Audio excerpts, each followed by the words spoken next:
জুলাই গণ অভ্যুত্থানের বার্তা নিয়ে আমরা এসেছি আপনাদের এলাকার সমস্যার কথা শুনতে। প্রিয় চাঁপাইবাসী, আমরা জানি চাঁপাইনবাবগঞ্জ আমের রাজধানী, কিন্তু দুঃখের বিষয় এত ঐতিহ্যবাহী জেলা হওয়া সত্ত্বেও এই আমকে এটাকে শিল্পের পর্যায়ে নিয়ে যেতে, এটাকে বিশ্বের বুকে তুলে ধরতে, এটাকে রপ্তানি করতে কোনো ধরনের উদ্যোগ আমাদের কোনো সরকারি ন্যায় নেই এখন পর্যন্ত। প্রিয় চাঁপাইনবাবগঞ্জবাসী, আমরা জানি চাঁপাইনবাবগঞ্জ রেশম শিল্পের জন্য বিখ্যাত, কিন্তু এই রেশম শিল্প দিনে দিনে হারিয়ে যাচ্ছে। কোনো ধরনের উদ্যোগী নেওয়া হয়নি আমাদের এই জাতীয় শিল্পকে বাঁচিয়ে রাখার জন্য। আমরা চাই বাংলাদেশের যে জাতীয় শিল্প রয়েছে, কুটির শিল্প রয়েছে, সেগুলোকে যথাযথভাবে সংরক্ষণ করতে হবে। প্রিয় চাঁপাইনবাবগঞ্জবাসী, আমরা জানি আপনারা দীর্ঘদিন ধরে ট্রেনের জন্য আন্দোলন করছেন। আপনারা একটা আন্দোলন ট্রেন চান, সরাসরি ট্রেন চান চাঁপাইনবাবগঞ্জ থেকে।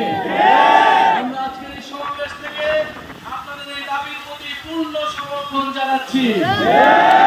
আহ্বান করি সরকার যাতে দ্রুত সময়ের মধ্যেই চাঁপাইনবাবগঞ্জবাসীর এই দাবি পূরণ করে নেয়।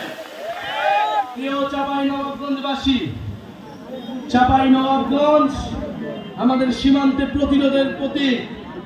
চাঁপাইনবাবগঞ্জ মানে সীমান্তে কাস্তে হাতে বসে থাকা সেই কৃষক, সেই কৃষকের সন্তান যারা বুক চিতিয়ে ফ্যাসিবাদের বিরুদ্ধে লড়াই করেছি,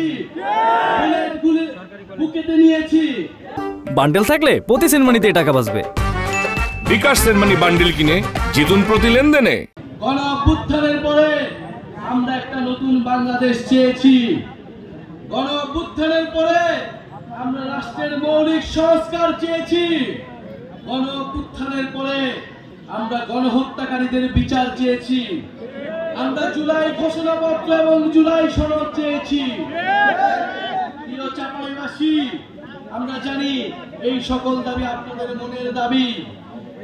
চাঁপাইনবাবগঞ্জে কর্মসংস্থানের কোনো ব্যবস্থা নেই। এখানে শিক্ষা, চিকিৎসায় এই এলাকার মানুষ দীর্ঘদিন ধরে বৈষম্যের শিকার, অবহেলিত হয়ে রয়েছে। আমরা এই সকল বৈষম্য থেকে দূর হবে বাংলাদেশের সকল জেলা, সেই স্বপ্ন দেখি। আমরা স্পষ্টভাবে আজকের সমাবেশ থেকে বলতে চাই, সীমান্তে বিএসএফ আন্তর্জাতিক আইন লঙ্ঘন করে এখানে গ্রেনেড মারে, বিস্ফোরণ ঘটায়। আমরা কিন্তু এই সব আগ্রাসন আর মেনে নেব না। অনেক কাল হয়েছে, সীমান্তে অনেক বাহাদুরি হয়েছে দাদাদের, সেই বাহাদুরির দিন শেষ হয়েছে। যদি আর কোন সীমান্তে কোন ধরনের পায়তারা করা হয়, যদি সীমান্তে আগ্রাসন চালানো হয়, সীমান্তে আমার ভাইদের উপর হত্যার চেষ্টা চালানো হয়, আমরা সীমান্তে লং মার্চ ঘোষণা করব। আমাদের সীমান্ত আমরাই রক্ষা করব।